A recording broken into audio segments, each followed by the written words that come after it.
And I usually don't buy this kind, but they didn't have, this is just snap beans. They didn't have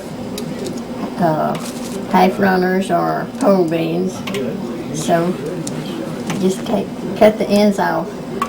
Sometimes these is getting a little squishy. If they're fresh, good and fresh, you don't have to cut them, but I'm having to cut these because they're not real good and fresh now. I think they froze in the refrigerator. And you just snap these till you get them all done, and then you wash them. And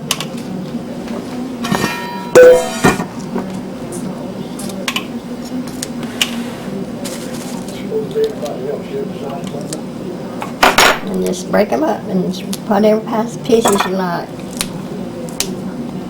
I usually do mine about an inch or so. It doesn't matter. Some people cook them whole. You can do them however you want to.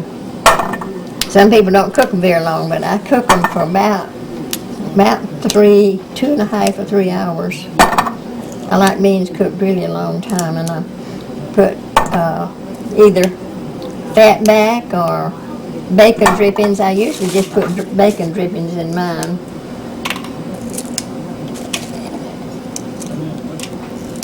And that,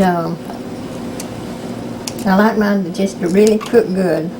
Some people don't cook them but maybe 15, 20 minutes, but that leaves them scrunchy. And I want them cooked good and done.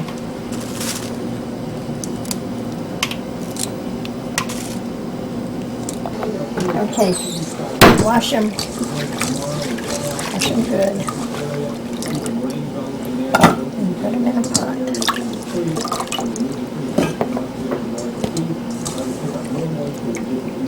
If you want to learn to be a good cook, you just do it by trial and error. Try different things, and if it's a recipe you don't like, something else. If it's got something in it you don't like, leave it out.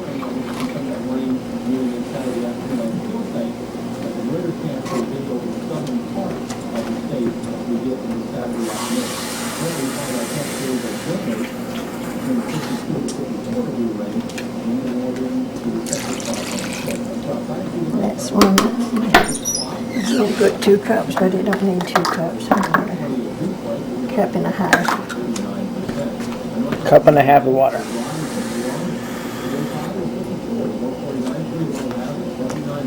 Cup and a half of water. And about a teaspoonful of salt. Don't put it on the stove.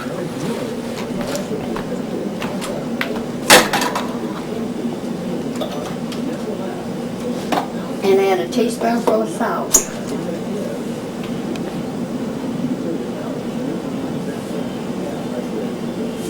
I don't ordinarily measure this, but for you I'll measure. Then I'm going to get my shortening. I add bacon drippings. I always save your bacon drippings so you can have it to cook with. I strain my bacon drippings when I take it out. And I'm going to use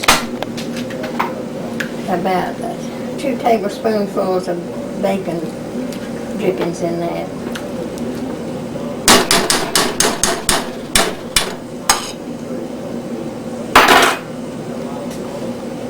And turn them on high till they start to boil.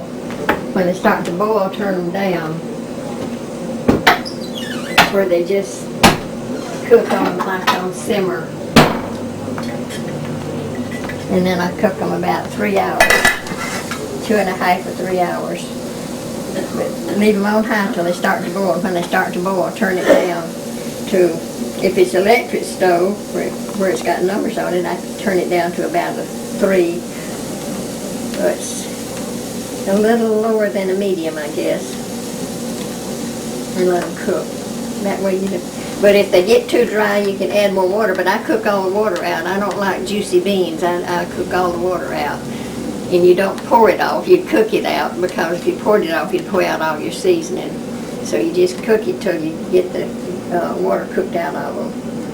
But if they get too dry before they get done, you can add some more hot water to it. That was what I was going to ask. Do you add more water at any point? Add more water if they're not done and the water gets cooked out. add more water, but I always add hot water. I don't add cold. I just stick me some water in the microwave and heat it up to a boiling point and pour it in there. So if you heat it on 3, or you got it running on 3, you set it on 3 for about 2 hours, and you just keep an eye on it and make sure they don't burn. Yeah. But as soon as they start, and I put it on high till they start to boil, then I turn them down. Right. Now this is how they look when they finish. You see there's no water in there. What's a little bit there, that's grease. But that got all the water cooked out, and that's the way they'll look. And how long were those cooked?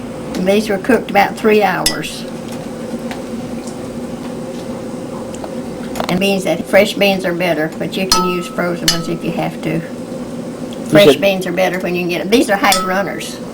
Oh, okay. And you said those were frozen. Yeah, these came out of the garden.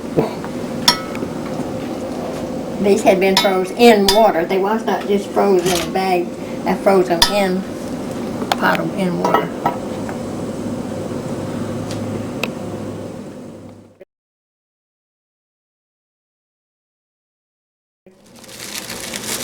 Now, this is a pork roast, and all I did was wash the pork roast. This is a boneless, and I put it. You can cook this different ways, but I put this in a cooking bag and poured a can of French onion soup. Pour a can of French onion soup over it, put it in a bag, and I also put a piece of foil over it so it won't get too brown on the top. And put it in the oven and baked it on 300 for 3 hours, or 3.5 hours, something like that. And you cooked it in that bag? I cooked it in this bag with a can of French onion soup poured over it. But you can cook it, you can put the roast into like a corningware dish or anything that would go in the oven with a lid on it. You can put it in that, or you can you can just wrap it in aluminum foil, heavy aluminum foil. Just wrap it up in a heavy aluminum foil. Or if you work, you can stick it in a slow cooker and pour the soup over it and cook it like 8 hours at a time. So you put it on before you leave to work in the morning, and when you get home, put it on low, and it'll be done when you get home in a slow cooker. And if you want to do a beef roast, do it the same way. I do a beef roast exactly the same as a pork roast, but then in a beef roast, if you want to cook it in a slow cooker, you could also put some potatoes and onions and carrots around it if you want to do that, and you'll have a whole meal when you get home. You do that in a slow cooker. But I always use the French onion soup, or you can use that onion soup that's in a dry soup mix if you want to do that, and use a cup of water and put dry soup mix. But I just use the French onion in a can. Isn't that bag a turkey roasting bag? That's it, yeah. No, it's like that. It's just a cooking bag, but it's not as big as a turkey bag. It's just a cooking bag. But it cooks quicker in a bag and stays a little bit more moist in a bag. And then you can take this juice that's in there, if you want gravy, and put you like a little bit of margarine in a pan, put some flour in it and brown it just a little bit, and then pour this juice in there and use it for a gravy to go over it.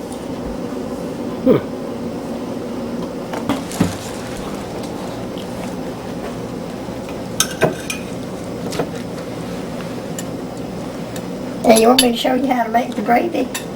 Yeah, that's pretty good. Make the gravy.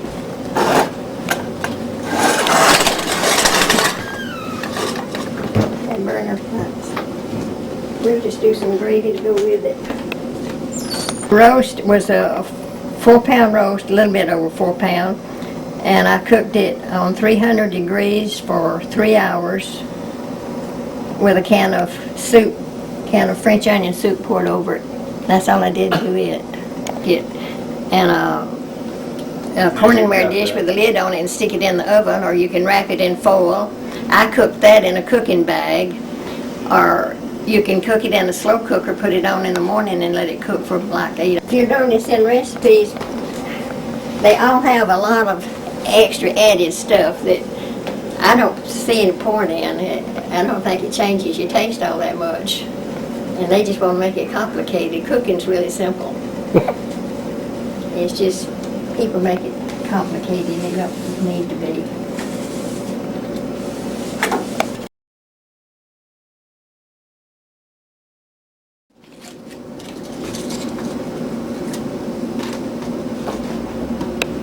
I want that spoon that's got.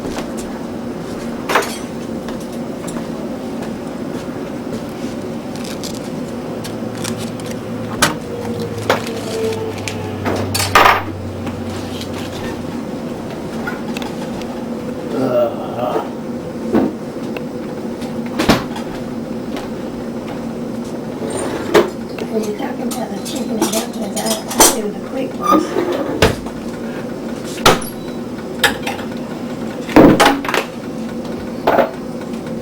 Supposed to have all the little cups and little things and that.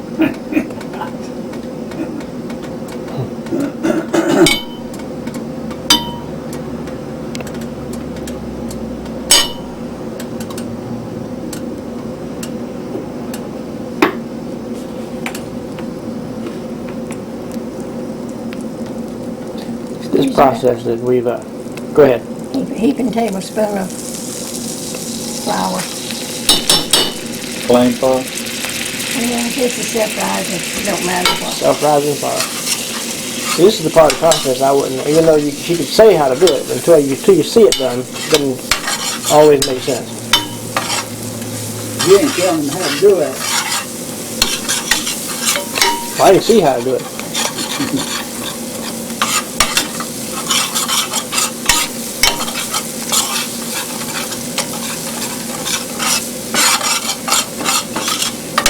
Well, that Justin Wilson says you're supposed to do this real slow, but I don't ever have time to do it real slow, so I just do it in a hurry.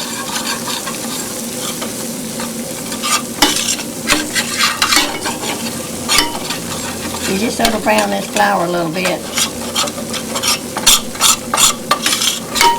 Just so it's cooked a little bit and it makes it thicker soup. You don't want a real thick gravy to go over the roast, but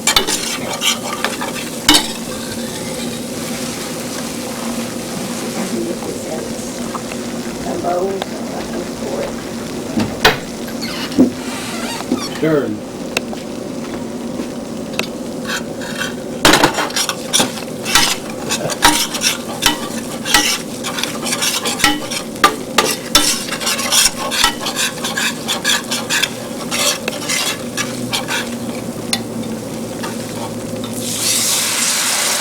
Pour about a certain amount of milk.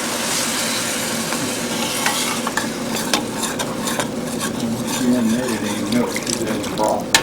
She's adding broth. So she's gonna make that other gravy. You go over and stuff. Broth gravy.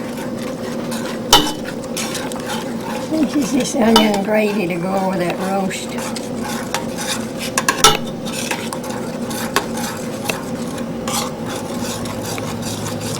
Just go look up at the can and talk to it once in a while. You can make this as thick or as thin as you want it. I like it kind of thin to go over a roast. And if this gets cold, we'll heat it up in the microwave before we go to eat it.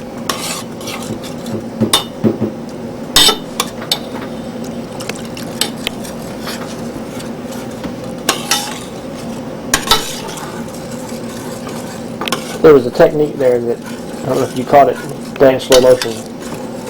Spooned it to see how much it ran off the spoon and then added more. Right there.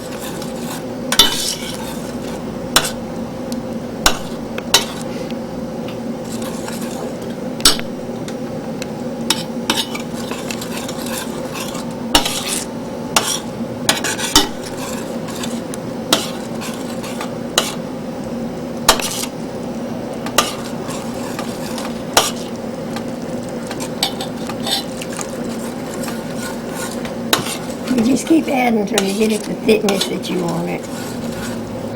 Talk louder. I think that's about the right thickness for roast. How much do you think you added, maybe? How much to that you think you added for a stick of butter there? About 2 cups, maybe? 3 cups? Of broth. Mm-hmm. I guess I added about 1.5 cups. This was measured, let's see. This was measuring cup. She put in a half stick of butter. Half a stick of butter. Let's see how much. There's the cups. I had about 3 cups in there. And I guess I used about 2 cups. About 2 cups, depending on how thick you want it. If you want it thicker, you add less, and if you want it thinner, you add more. You can tell by looking at it that it's about as thick as you would like it on your roast. Looks pretty good to me.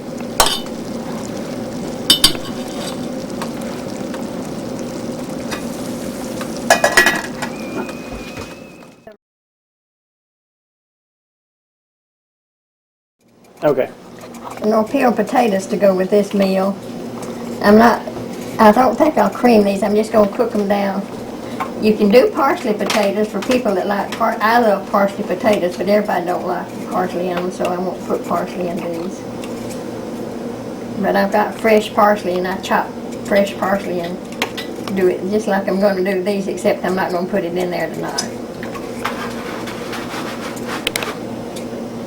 But you can use cream potatoes to go with this, and have your gravy to go on your cream potatoes. That'd be good.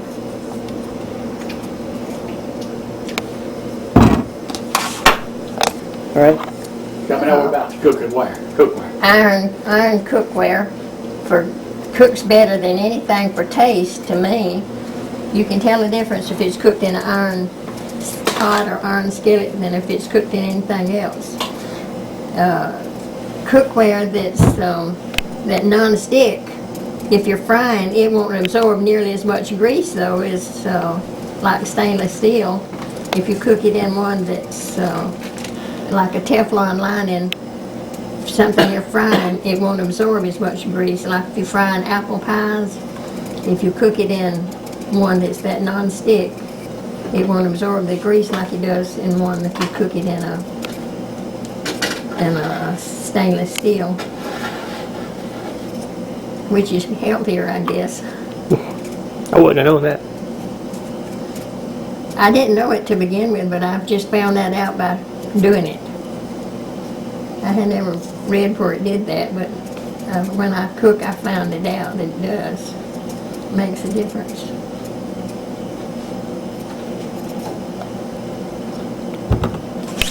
In that Dillard cookbook, you'll find it tells you a lot of things about what you cook in.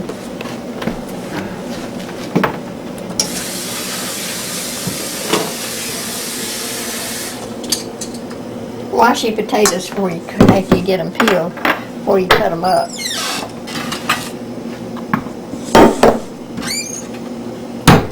That's easier than having to wash them after you cut them up.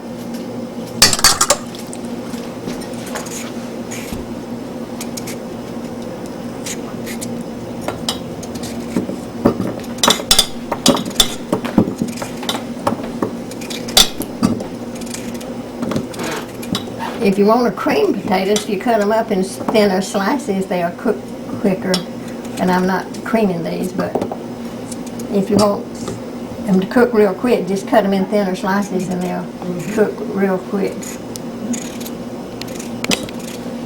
We're just going to cook these and put butter in them and cook them down till they get the water cooked out of them. That's one of my favorite ways anyway. But we're trying to save a little time.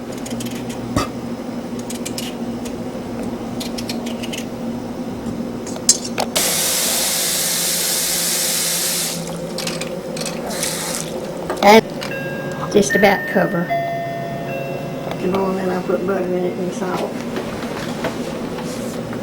Well, I put salt in when I dry my hands. How much that's the only way I can tell how much I'm putting in there. And then I can measure it in my spoon. That's a teaspoonful. That's when he was measuring his. I said, I can do that as good as he can. I know how much it takes to make a spoonful. But I like to have it in my hand to know if that's the right amount to put in the pot.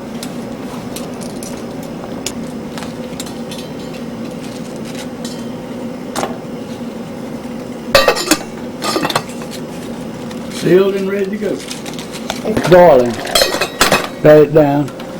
We're down to about 5. No, about 4. Turn down to 4. It's 4. I'm going to, because my beater wouldn't reach. Well, I like lots of butter in cream potatoes, so I put a lot of butter. Me too. And I've got 4 potatoes in there, but I put lots of butter. I don't know how far this will reach. Yeah, it'll reach even further than that from you before.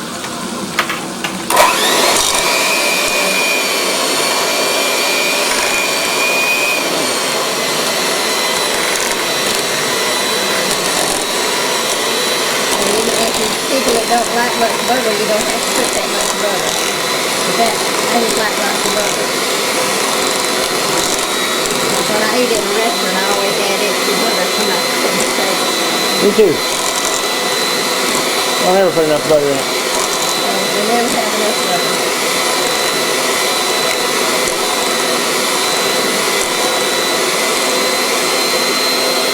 I'll put a little bit of sweet milk in it.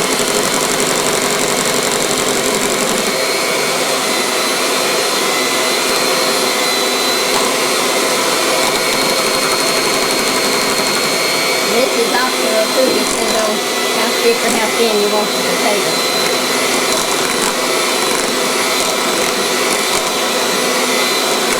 And a lot of people put black pepper in them, but I don't like black pepper, so I don't put black pepper in them.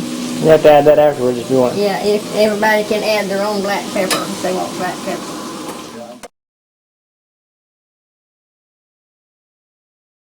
Start that. You got a cord reach. I can put it right there. Right here. So we don't trip over it.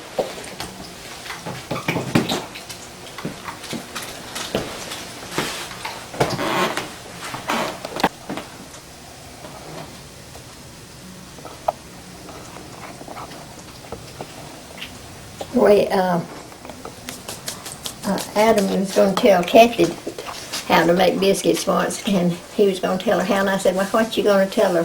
He said, first you make a castle, and then you shake it down, and then you make a hole in it, and then you pour some of that white stuff in. That was his description of making biscuits. That looks like a volcano. It's already blown. Huh? You make a castle.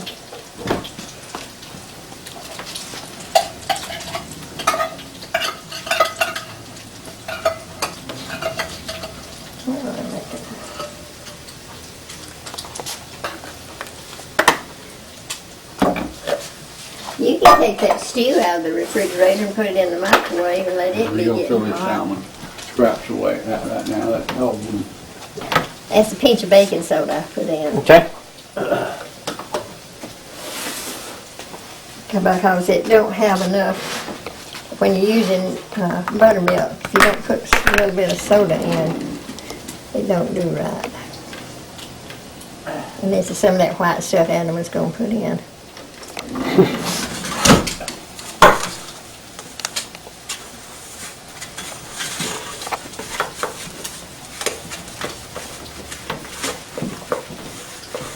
And what was that I was gonna do? Watch the salmon? Yeah, and you can take that stew and stick it in the microwave, let it be heating.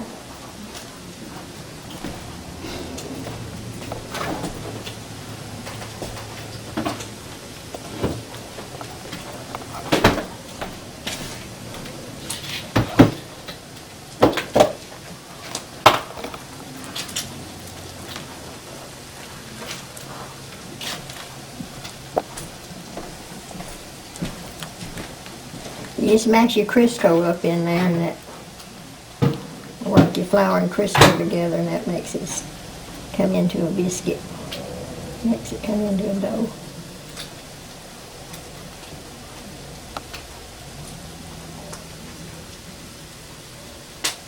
Now, I don't make them like this much for just me and Papa anymore. I just do them in a little bowl and stir them up. I need a spoon out there whenever I get a chance to lay it out there on the side. Okay.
Bitty, come here, bitty. They will, my biscuits cooks in about 5 minutes.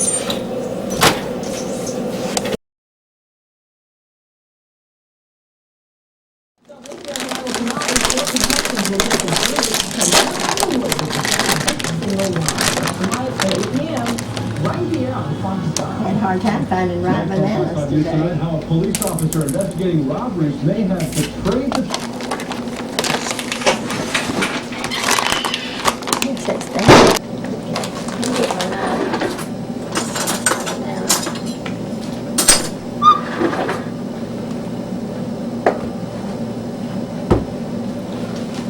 Okay, we're going to make a banana pudding for dessert using vanilla wafers.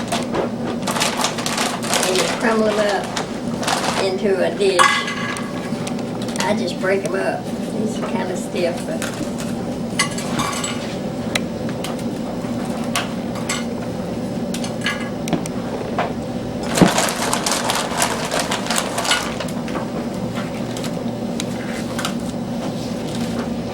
put a layer of vanilla wafers in the bottom of your dish, and then we'll slice the bananas on top of it.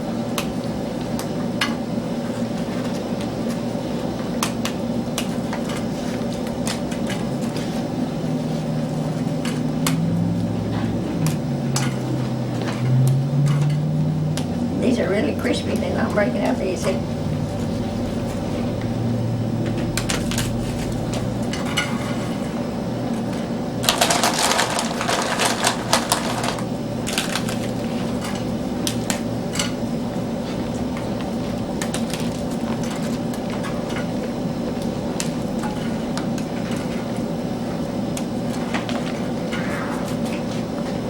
Then you slice up bananas on top of that.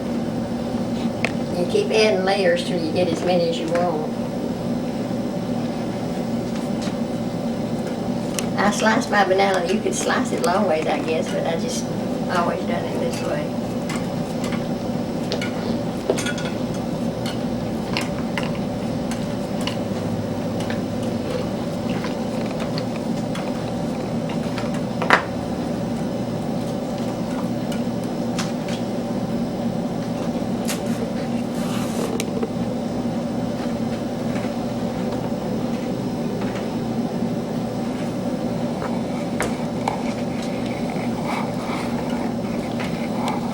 And if you want to make a smaller one, you just don't have to use this bigger bowl, and you can make a smaller pudding.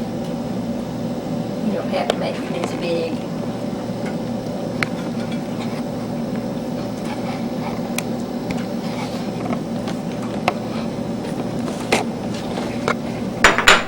You put another layer of vanilla wafers. Crumble it up. Another one later.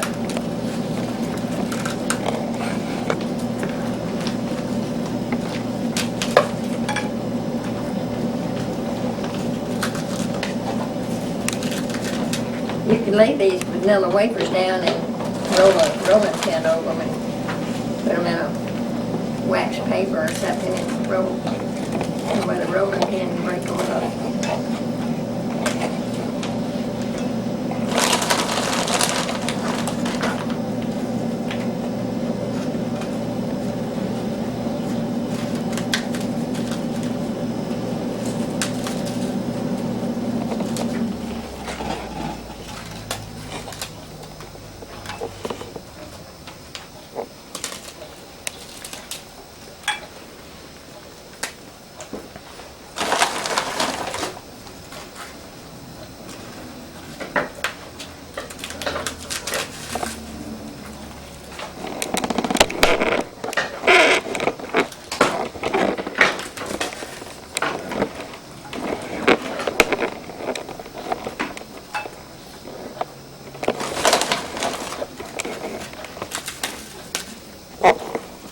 Now I start with vanilla wafers and then I'll end with vanilla wafers. I'll put another layer of bananas in here and then I'll put a layer of vanilla wafers on the top.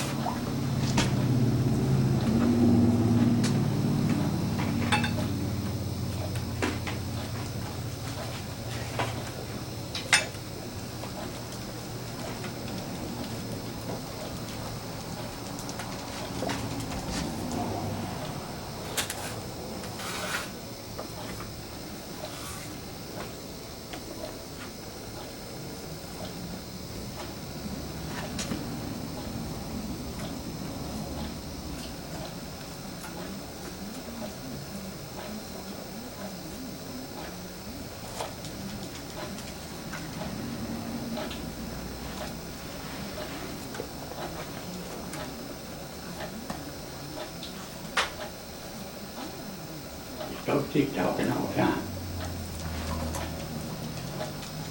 And she don't have to, but I'm gonna cut out probably a lot of the part. Whenever she's not talking, I'm gonna cut it out and not show that part. When, You ain't got it on right now. it's recording, but I'll cut out a lot of the parts when she's not talking. If it's just her showing, I'll just speed it through that. She needs to be telling what she's doing. And I'm going to put just a layer of vanilla wafers not broke up over the top. And then we'll put the filling over this. I use 3 big bananas in this, but you can use more bananas. I don't like so much bananas in it, so that's why I don't put any more, but you can add more bananas or less bananas, depending on your taste.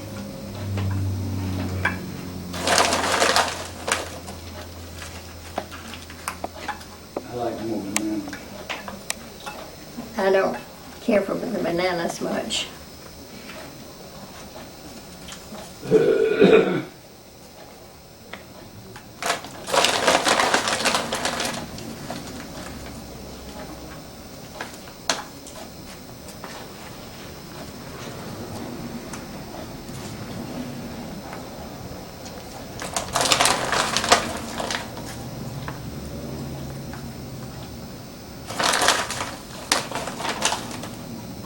We get this right out of wafers. Okay, that's all there is to that till we get the filling made to go over it.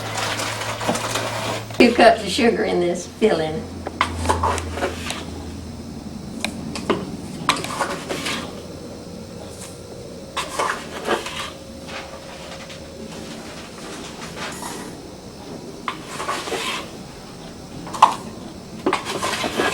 I'm not used to measuring, so this is just different from me. I usually just pour.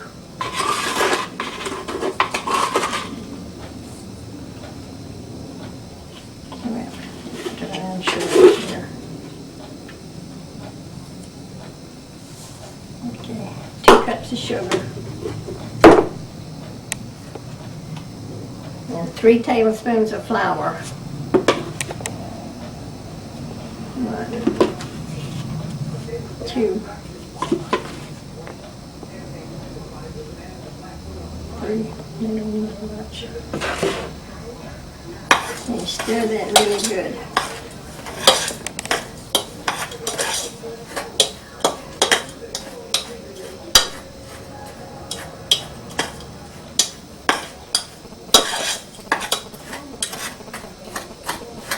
You stir your sugar and flour together real good so that when you pour your milk in, it don't come up in little lumps.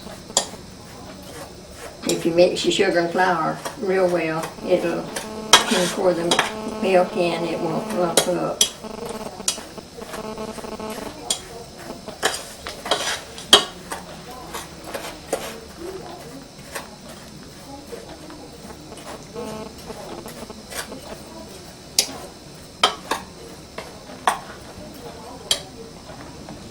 And I was using a serving spoon instead of a regular measuring spoon. And 3½ cups of milk.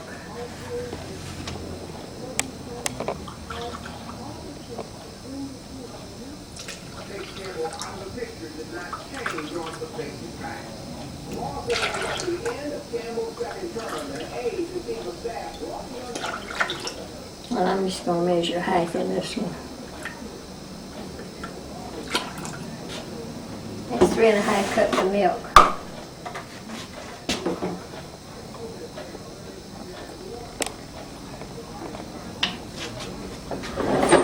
Teaspoon of vanilla.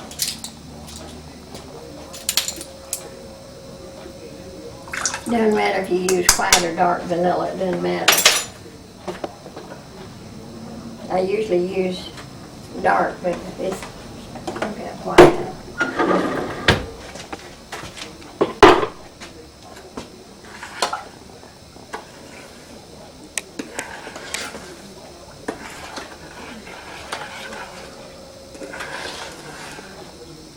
You stir that real good and then put it on the stove to thicken. I'm going to put eggs in it, but I'll put it on the stove first and let this get hot, and then I'll add my eggs.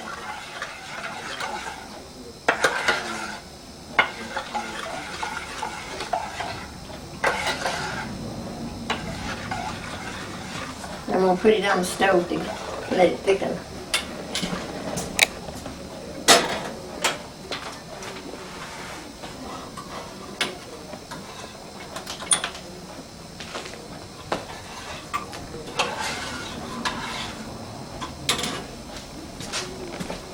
And get my eggs ready to go in there.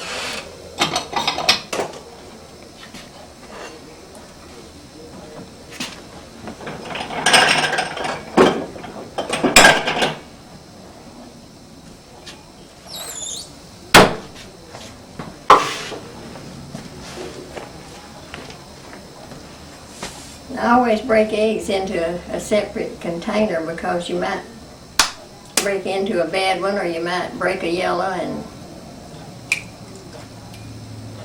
or drop it like I did that one. I'm going to separate the eggs.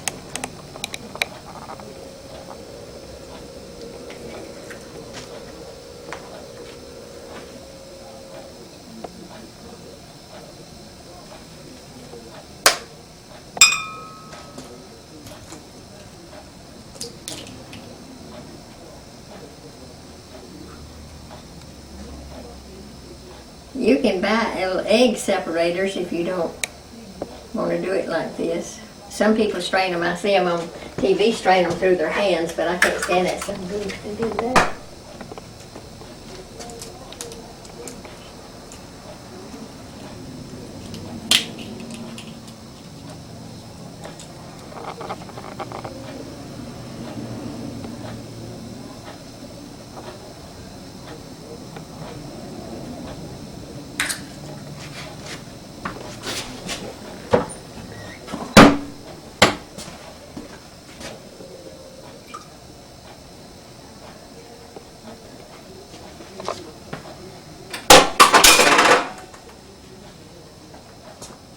Let's see this.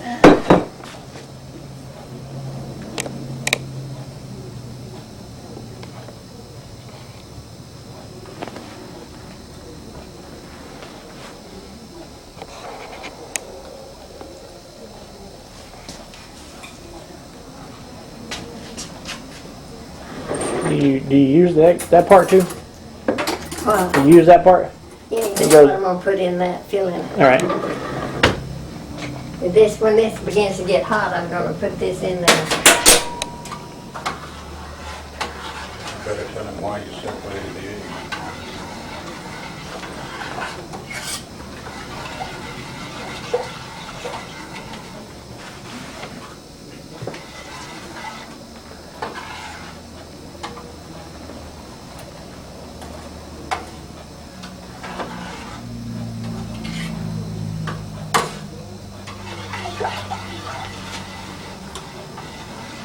Let me turn it really hot and cool.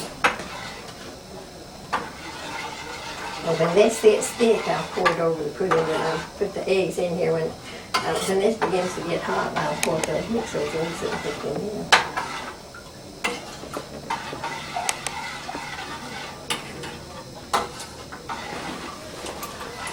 It's still cold. You don't need to film till this begins to thicken a little, Greg. Okay. I hadn't measured, so I thought I'd use her measurements, but it's a little extra sweet.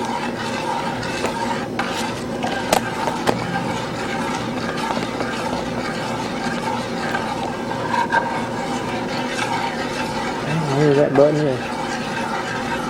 Oh, right there. Okay, hang on a second. I'm still not recording. No, I don't need to record now. Okay.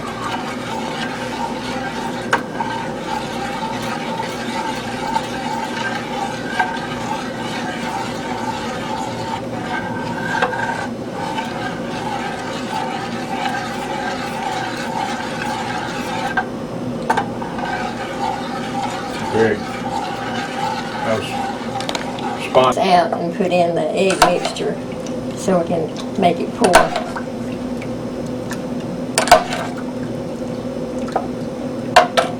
And I'll beat this up good.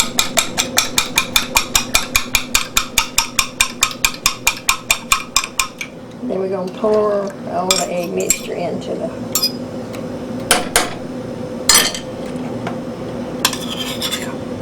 It's going to make the filling for the pudding.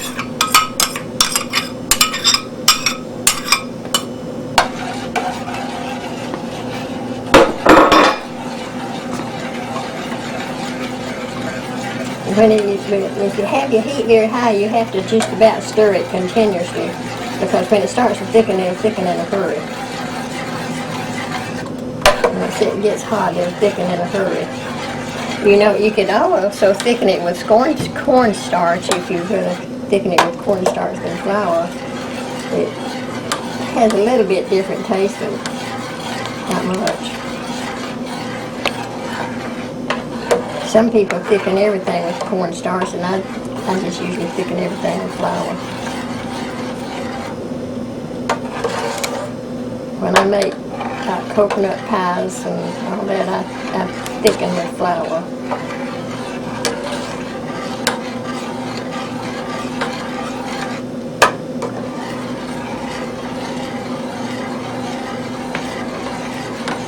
When this, as soon as it gets hot, when it starts to thicken, it thickens in a hurry.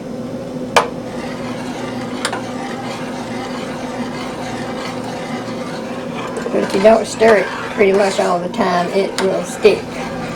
And you could cook it in a double boiler if you wanted to, and it wouldn't. You don't have to stir it that much. But it takes longer.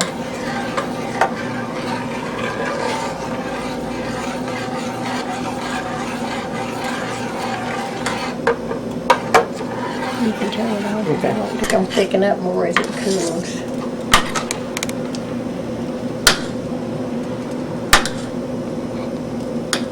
Okay. Pour this over the filling over the pudding.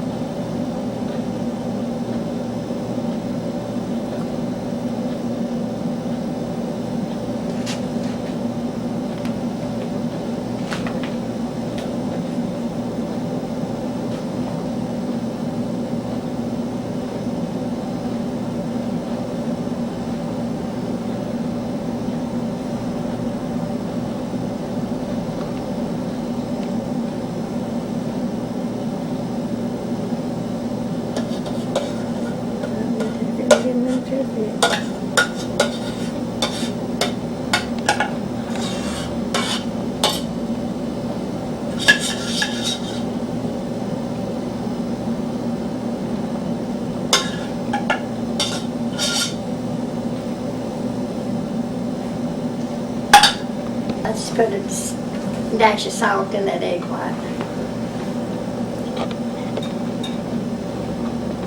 I haven't used this particular whipper, but I'm going to try it and see if it does better than I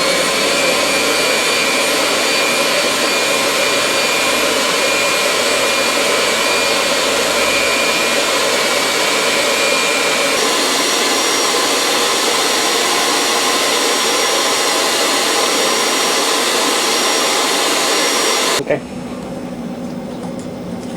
I'll put about a tablespoonful of sugar in there and whip them a little more. Now egg white, they do better if they're on, if you have egg whites that really tender, and I haven't really had them now.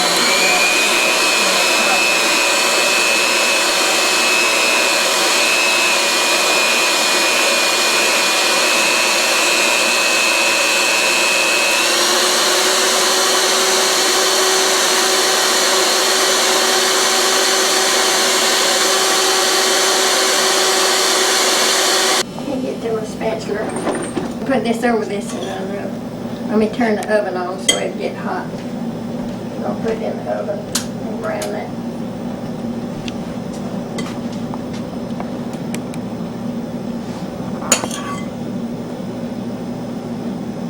I didn't whip that too good after.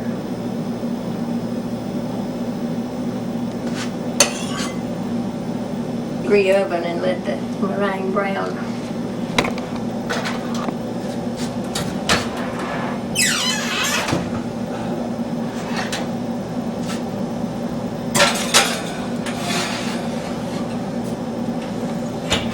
Okay.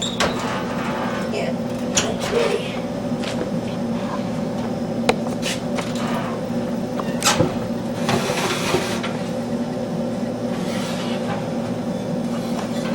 You want to see the finished product? Mm-hmm. Remember to get the chicken out of the way.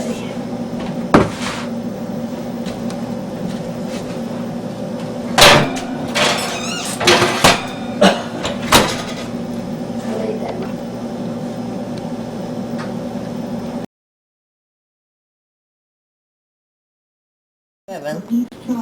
And add water and cook it. Usually you take it out before it gets this done, but when it gets pork tender you can take it out. But it takes it approximately 2 hours to cook. When you turn it on high till it starts to boil, then turn it down on low and cook it on low till it gets done. Till it gets tender, then you take it out. And then you have to let it get cool enough to handle, and you take the skin and bone off, but you leave it on there to begin with so you'll have that good rich broth for your dumplings. Tonight we're going to do quick dumplings. We're going to do flour tortillas to make our dumplings instead of making them the old-fashioned way. Next time we're going to do them the old-fashioned way, but we're going to do the quick ones tonight. And I'm going to strain this broth so I don't want any little shivers of bone in my dumplings. But I'm going to have to let it just be a little bit cooler. It's really hot right now.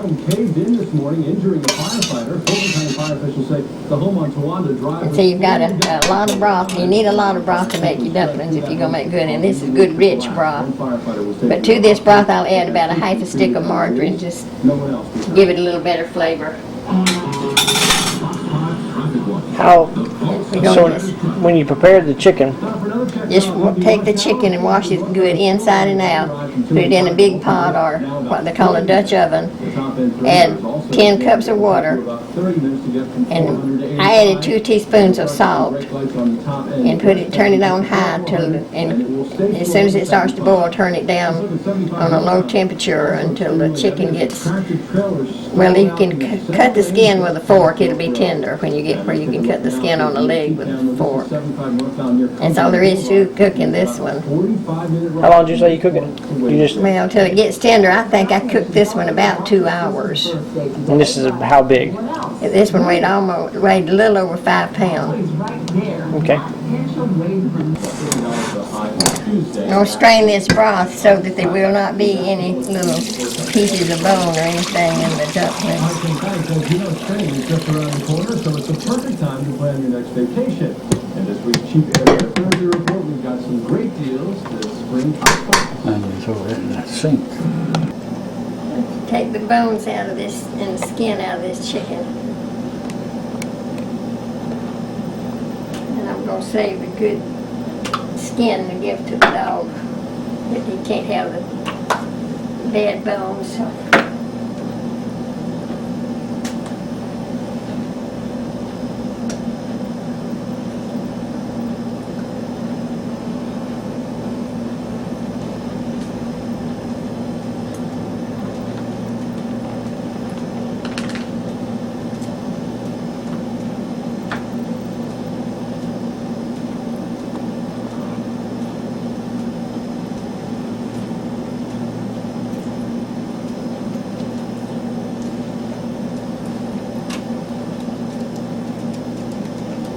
Okay, I'm gonna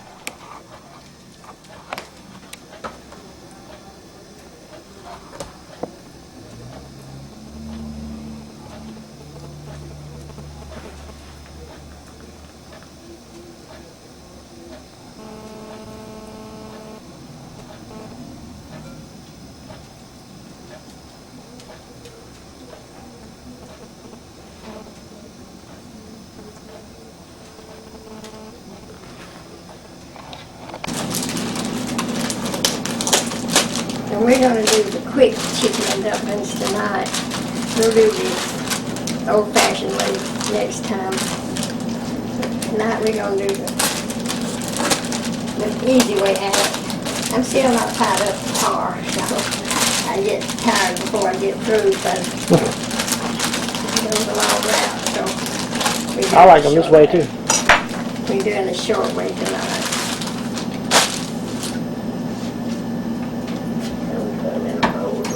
Well, I haven't had the old-fashioned kind in so long. This right here to me tastes just as good, so I don't know that I can tell the difference. Well, they're not quite as good, but they're so much easier until it makes up for the difference. Anybody can make this kind, and everybody can't make the other kind. That's what it boils down to, I think. Is that corn or flour tortilla? Flour tortilla. You wouldn't ever use corn. That wouldn't make dumplings. You just tear them up. You don't even have to cut them. You just tear them. And then I'm going to put them in a bag with some flour, and that makes this broth, makes it thicker. There ain't no right or wrong way to do this. Just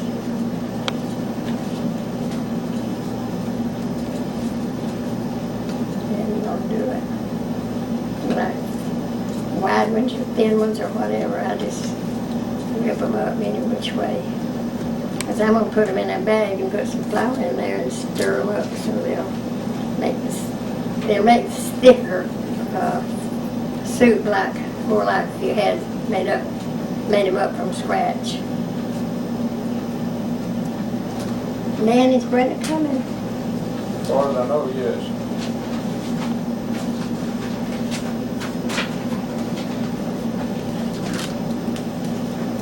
She was helping Tina with homework.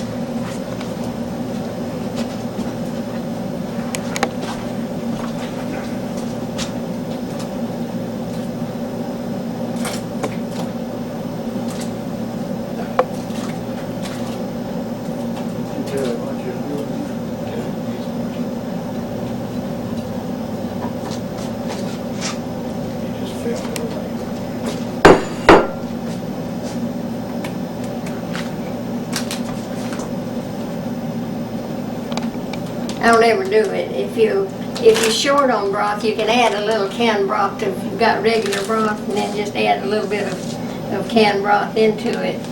It might work all right. But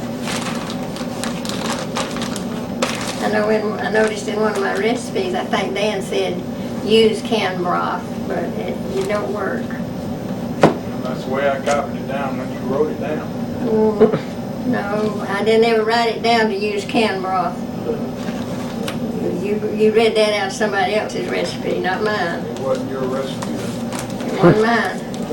'Cause I never have tried it but one time. And I used a little bit of canned broth in with some other broth.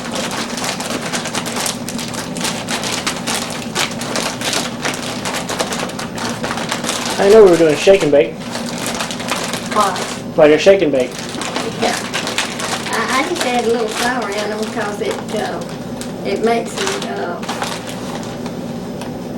they taste more like homemade then. That's the step that I left out when I made mine. Well, Betty says she does hers and then she just takes some flour and water and thickens it, but I just like to do it like this.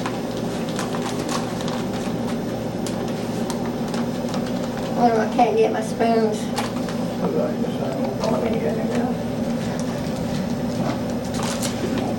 Ain't boiling real good since I dumped my chicken in there. It slowed it up when it's boiling.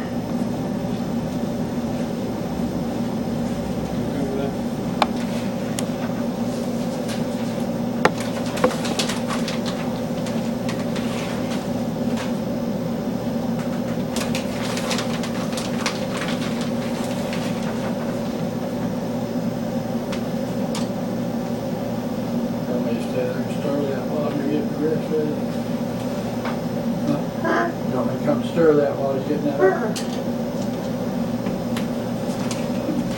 And bottom up.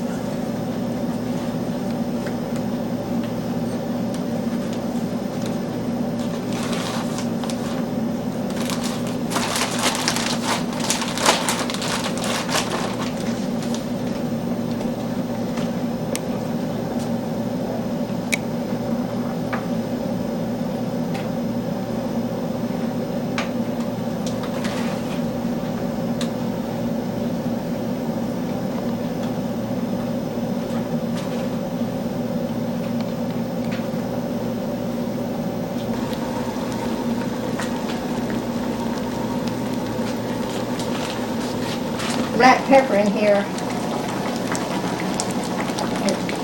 Not too Yes, put it much. up, you didn't put it in I put as much as I want. I don't put much black pepper because I don't like much black pepper, but if you like black pepper, you can put more.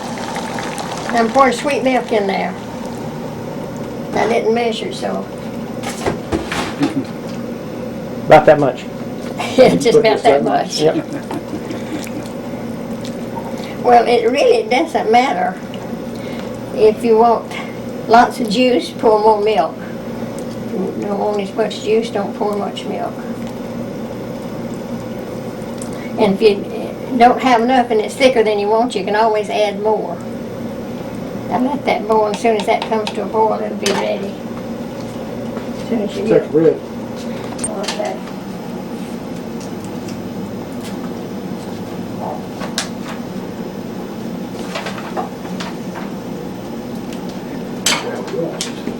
You want me to do that right now? Mm-hmm. Okay. Okay. When you pour your cornbread up, you just wash this iron skillet in soap and water and dry it. Don't let it set wet because it'll rust. And you don't ever put iron skillets or iron pots in the dishwasher. Always just wash them in soap and water, dry them. And if you're not going to use them for a good while, you might rub a little Crisco back on them just to keep them from rusting up. Keep the seasoning in them. Sometimes I rub just a little bit of cooking oil or Crisco or something back in mine and then wipe it out with a paper towel and just leave that film of grease in it so that it will not rust there, and then keep it seasoning.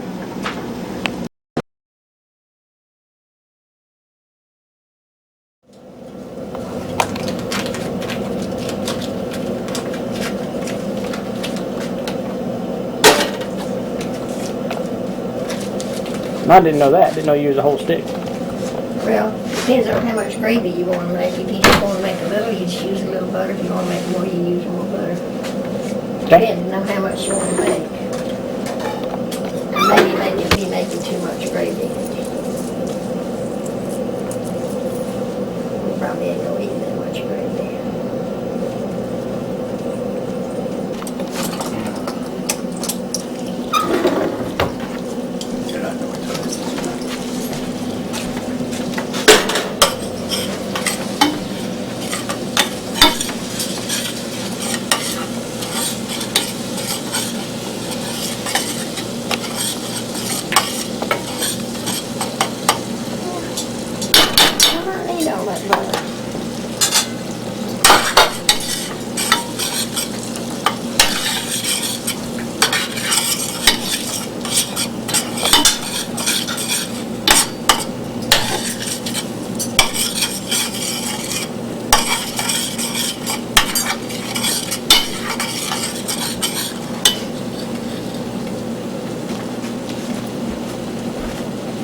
about 2 handfuls of flour for a stick of butter and a little salt.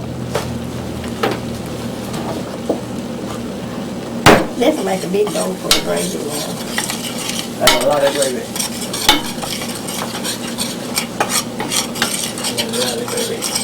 Well, they say it's supposed to brown this slowly, but I don't have time to brown this slowly, so I'm gonna brown it in a hurry.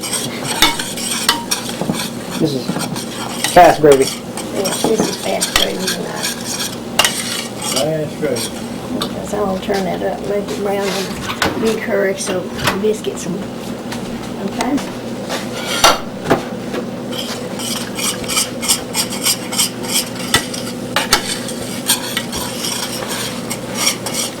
Now, I have a couple of real fast meals to do. Sometime I'll show you how to do. In a big hurry for a meal.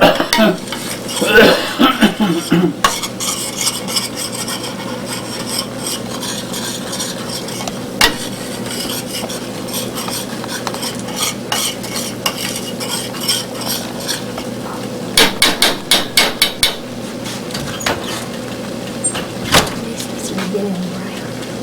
The beginning to brown. Hurry up, gravy. The biscuits will hurry up. We may have white gravy. Huh? We may just have white gravy. It don't have to be brown gravy. As long as that flour gets done. It'll be hard to know.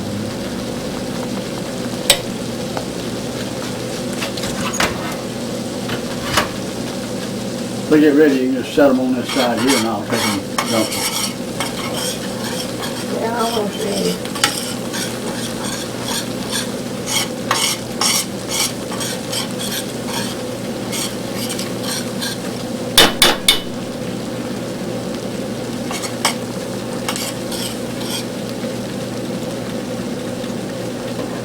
What time did you say you needed to leave here? Okay. We'll just have white gravy.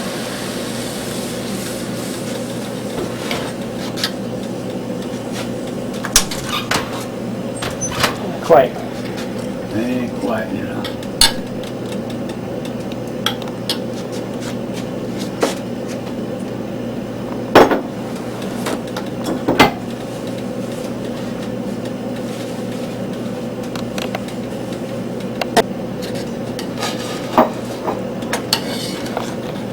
Try to tap with the gravy and everything will be soft. You have to turn back a little bit so you can see it better with that. So you can't go no further. I'll press plug it on. No, nothing ain't got one here, so.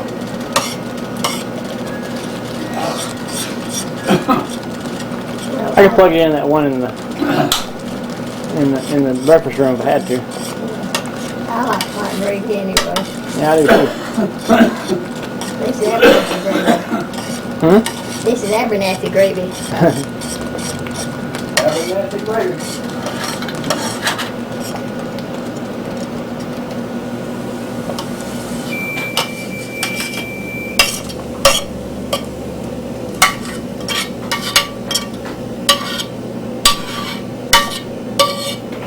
Okay, that's the finished.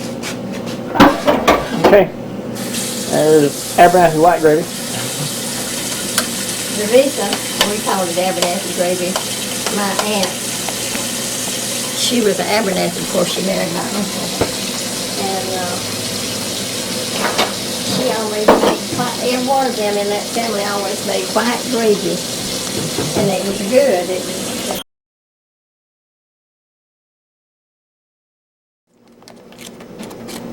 This is a peach cobbler. yeah, this is peach cobbler. And I'm going to melt this butter in the microwave. But remember, you don't melt butter on full power. You melt butter on about like you would on a defrost on your microwave. I do it on.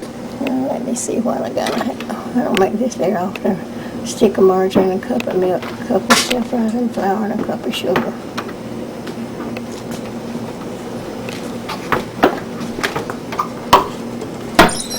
sugar and my flour in first and mix them together good.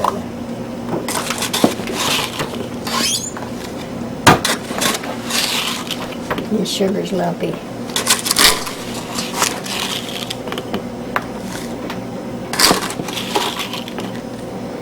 Now you know you can use any kind of fruit to use this. This is a quick, it's not the old-fashioned way now. This is a quick way to do a cobbler.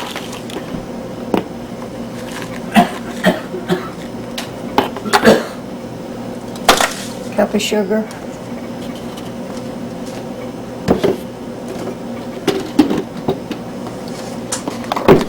I got the cords, you understand? No, we're not. We're fine. Yeah.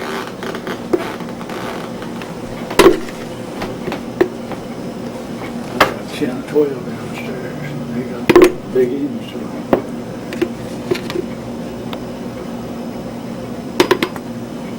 That's a cup, right? Cup of self-rising flour. And be sure you use self-rising or it won't do. Plain flour won't work in this.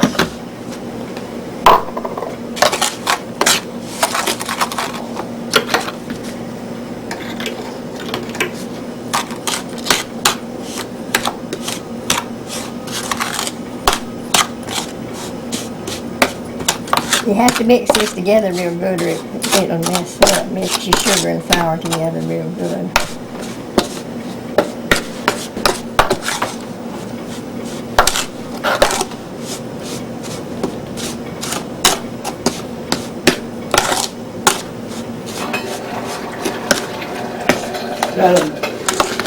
Don't tell that way potatoes. Now we're doing quick way to do potatoes tonight.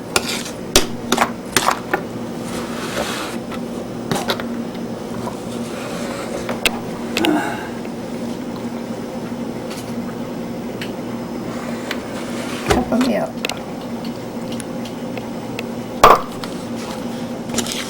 We're also doing a quick way to do cobbler. This is not the old-fashioned way to do it. One day I'll do one to show you how to do the old-fashioned way. Mm-hmm.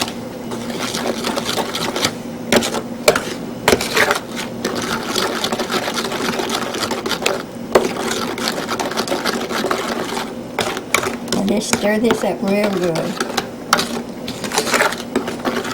That's why you have to have your sugar and flour mixed together real good. If you don't, your flour just lumps up.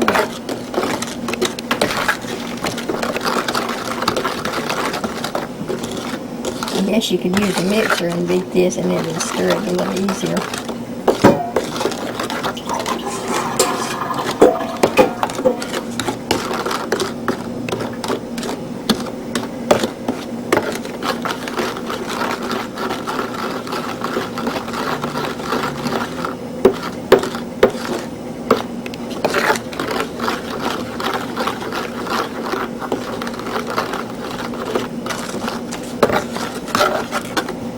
And you're going to add this to your butter.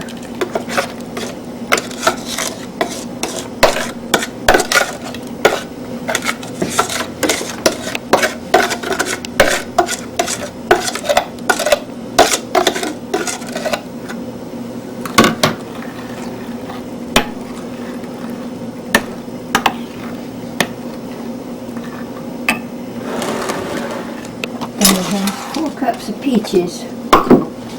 Or any fruit that you want to use.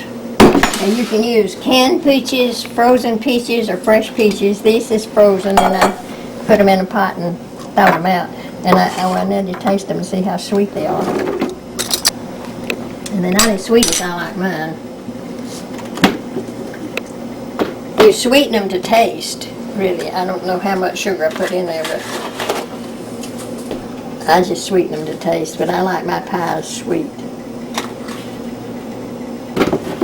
I guess I sweeten them more than most people. Because I was used to eating William's mama's pies, and she made hers real sweet. And she made the best peach pie of anybody I've ever seen. She put Callie. I could have made my whole meal off her pies anytime. Cheers. What kind of butter? Put cow butter on top of them, and then poured the sugar on top of that and browned it. Man, they're good. Wow.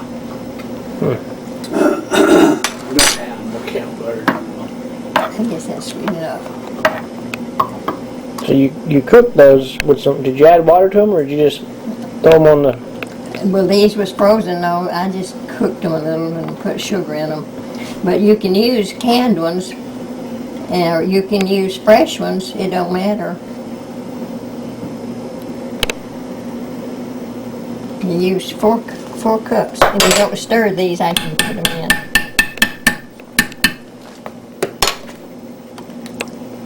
You just kind of drop them around in different spots.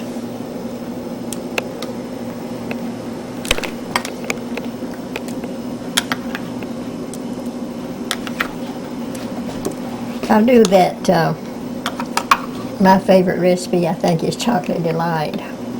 We'll do it one day. Go ahead and make it shatter there, will you? Shatter the picture. I like my pies kind of juicy too. That's what makes it the good part of it. I just put a little more butter in. You can use pat butter, but I just happen to have this on hand. I thought that'd be easier. Then I just sprinkle sugar around over the top of it. Makes it have a better crust.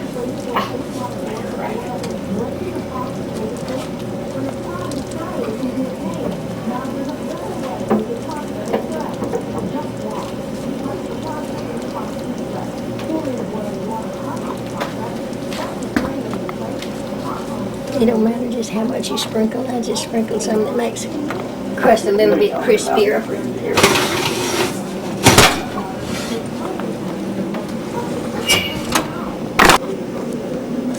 Yeah, it's been cooking for Show me some pie. minutes.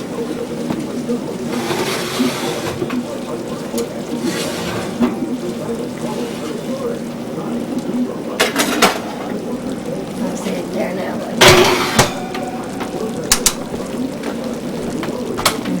We're ready for biscuits. Can't put the biscuits in yet though. Can't put the biscuits.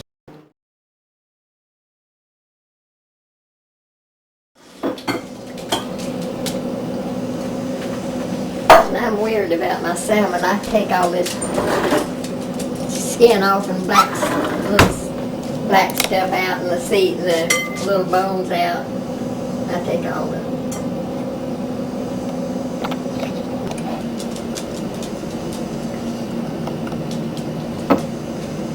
Then I take the bone out. I don't like little bones in mine.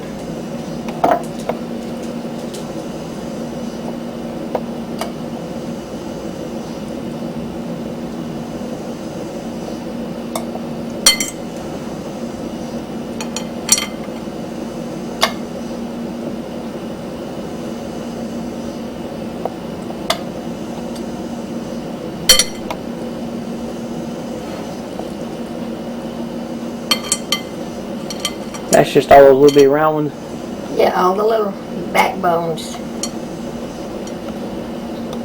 And I take that black skin out, but I don't want to put that in there either.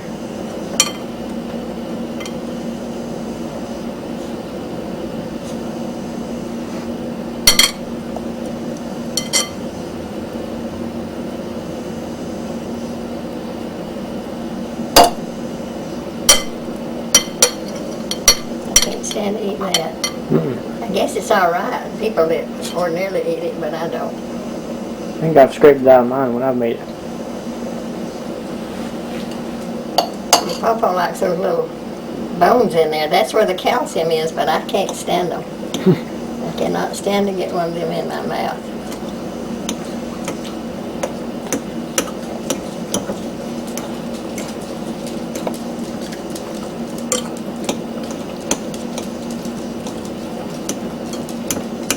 And you don't have to put any salt in this because it's already salty. Okay.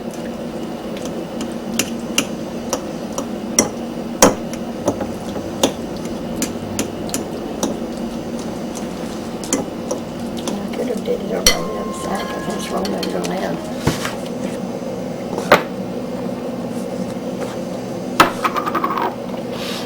You ready? Mm-hmm. Put in a handful of meal. That's meal. Mm-hmm. Handful handful of meal Okay. and a handful of flour. So about equal parts? About even. I put a little more meal in flour.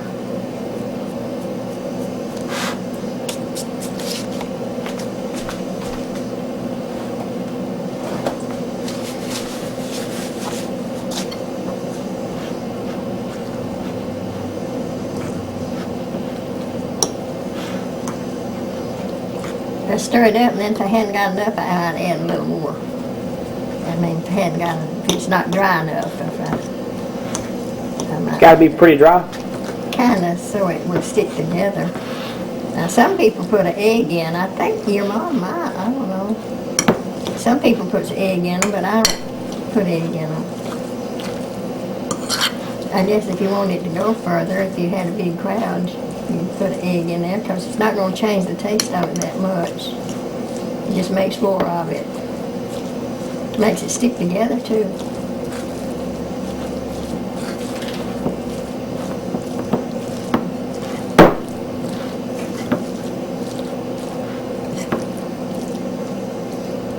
I might put a little more meal.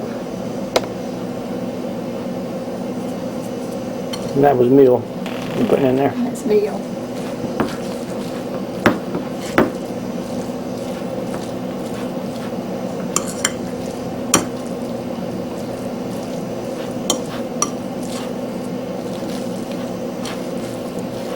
Sometimes you get a can that's not as good as others. Some of it's not as pink, seem like as others. This one was a pretty can. It was all pink. That's all there is to mixing that up.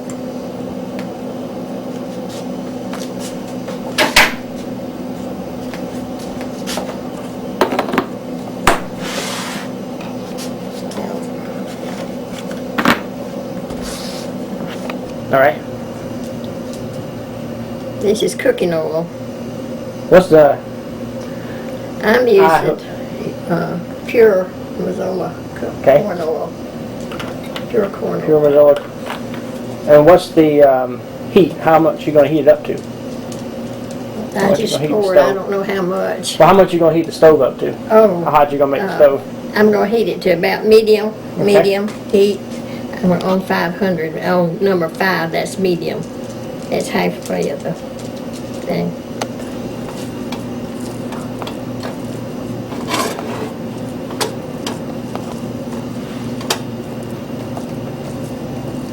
You make these as big as you want, but I don't like them very big. I'll just do a few while this is getting hot. So I'll have some squished up.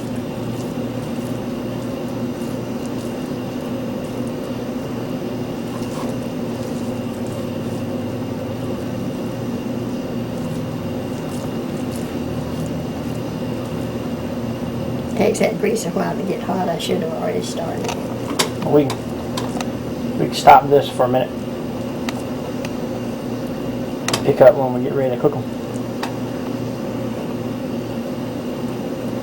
Yeah, you can stop it till I let that grease get hot. Okay. Okay.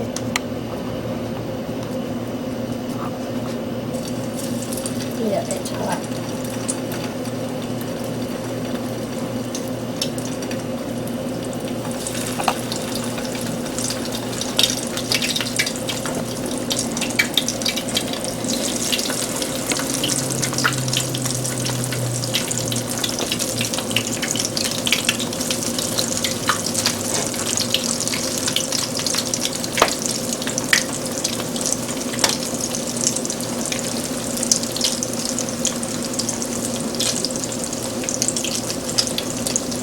Roy McGee said he used salmon to make, like you make oyster stew.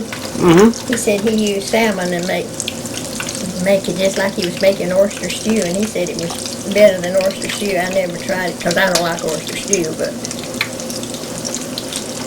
I'm going to turn that down to low. Let me get it.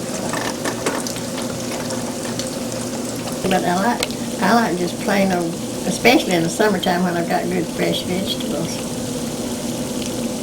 Now that recipe for the chicken soup makes the because everybody liked it. Yeah, it makes a big, big pot of soup.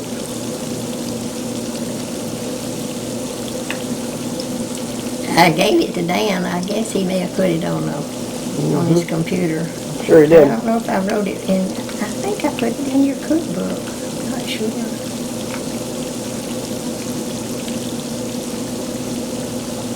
I didn't know that. I didn't know the salmon comes out of the can ready to go. It's already cooked. Yeah, it's already cooked.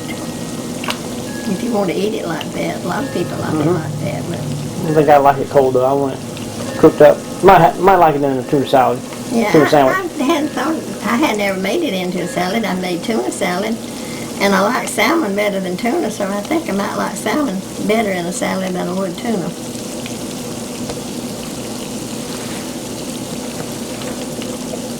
You might not like it because it has mayonnaise in it. Yeah, if it's got mayonnaise in it, I probably won't like it.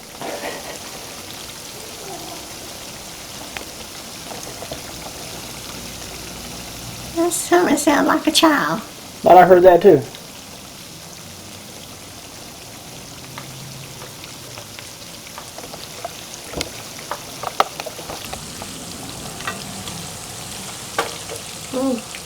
Not quite. Not quite brown enough. They want to be coming apart like they didn't have enough flour in them to make them stick together good. Put a little bit more flour in that. You just have to get your electric fry pan or a grill with a burner on the outside. They're still not brown. Well, how are they not browning good? They're brown faster in Crisco than they will cooking oil, but Those are looking pretty good now. yeah, they didn't tear up too bad. I'll work these out in little round balls to be ready to put them in there.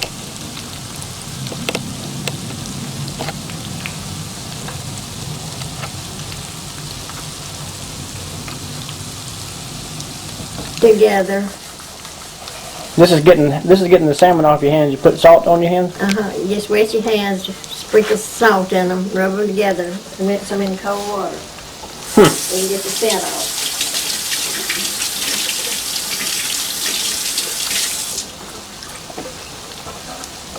See, you won't smell salmon on my hands. I don't smell it at all. Takes all the scent off.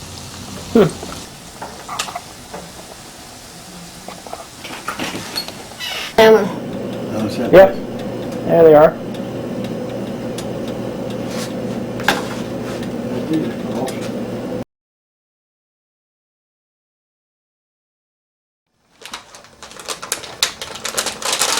Can't get to my scissors either. Maybe I'll cut this with a knife.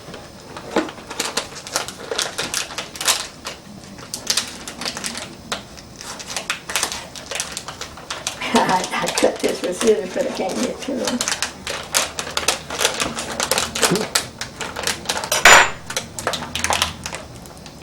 Where is it?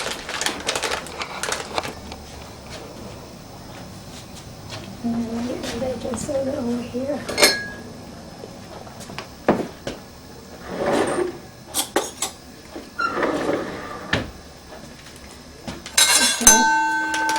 Now I use cotton picking cornbread mix put out by Mama White. But you can do it with just regular Mama White cornmeal mix and put some flour in it. And I even put a little bit of extra flour in this. It ain't got quite enough in it for me. I put about a tablespoonful of flour and a pinch of baking soda.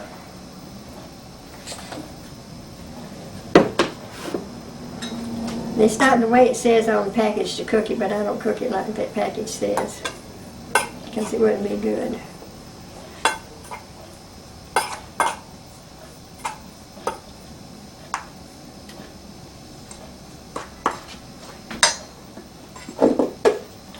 I put a heaping tablespoon of Crisco.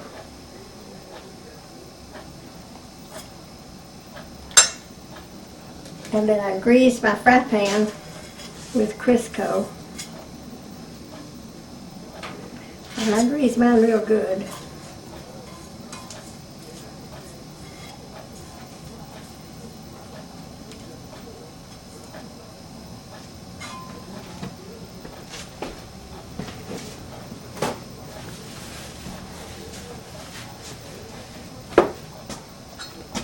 Then I sprinkle just a little bit of my cornmeal in the bottom of my pan.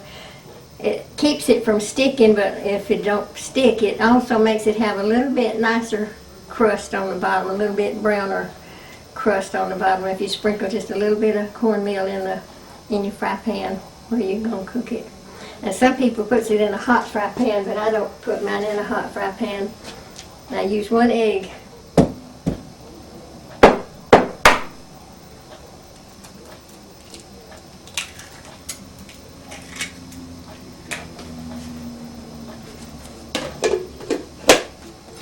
And I use buttermilk, and I don't know how much.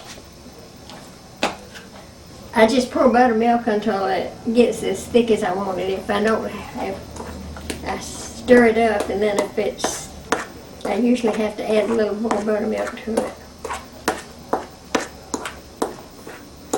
Just stir that up real good.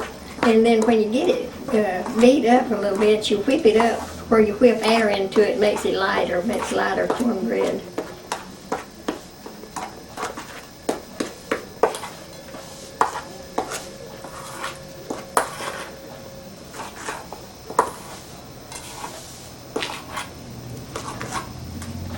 You want to mash that Crisco up into it real good.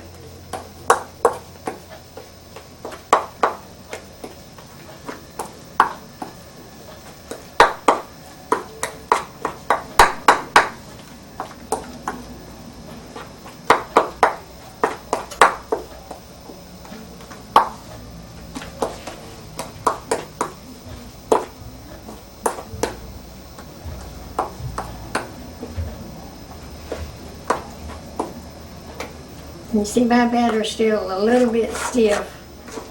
I guess you use about a 2/3 cup of milk, but mine's still a little bit thicker than I want it, so I asked to add a little more buttermilk. Better to leave it a little bit thick to begin with. You can add more and you can't pick it out.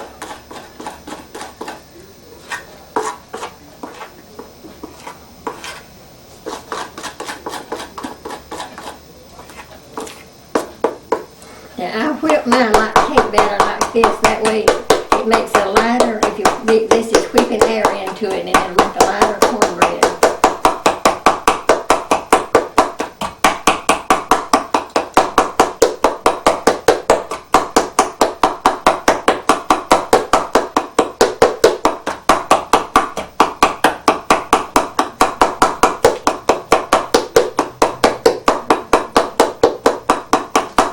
And then just pour it all in your pan. And I'm going to put this, well, on most ovens it would be about a 400-degree oven. My oven is set high, so I cook mine on 350. But my oven is 50 degrees above what it says it is when I put a thermometer in there. So you would need to put it on about 400. And it won't take it too long to cook.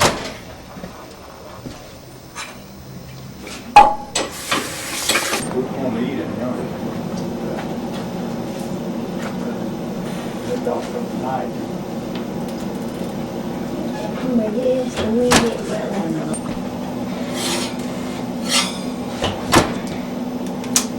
I don't like to let it get too brown. It's good to me.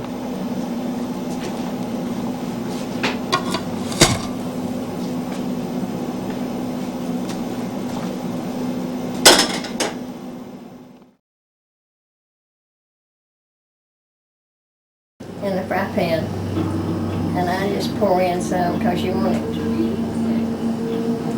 to cover up the chicken. How do you do it? Well, I don't use a thermometer, so I don't know. What is that again?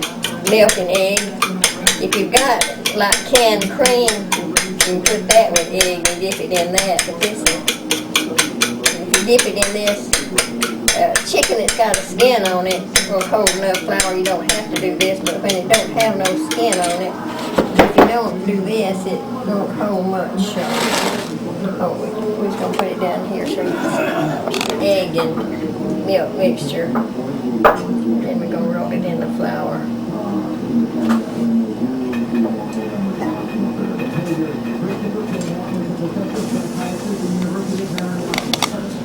It ain't got hot yet. We'll roll it in the flour anyway.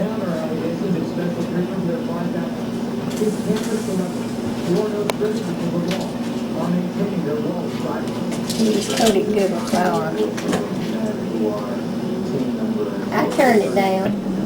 I had this chicken soaking in salt water, so it ought, if it's not salted, but if you don't soak, you don't have to do that. You can just salt it when you start to put it in the pan. But I salted this water and let it sit in there. About how much salt did you add? I guess about a tablespoonful, maybe 2 tablespoonfuls. Okay. It's real.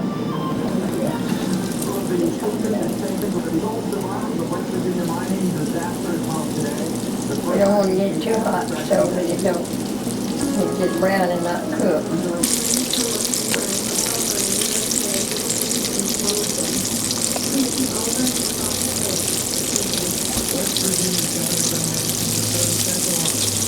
I don't know if I plugged it in. Okay. All right. Bye-bye. You won't know about that credit check, but I guess your dad got one too. I was going to get him to check mine. It tells you to have your credit check because somebody broke into the computers and you know how much. They're gonna turn them.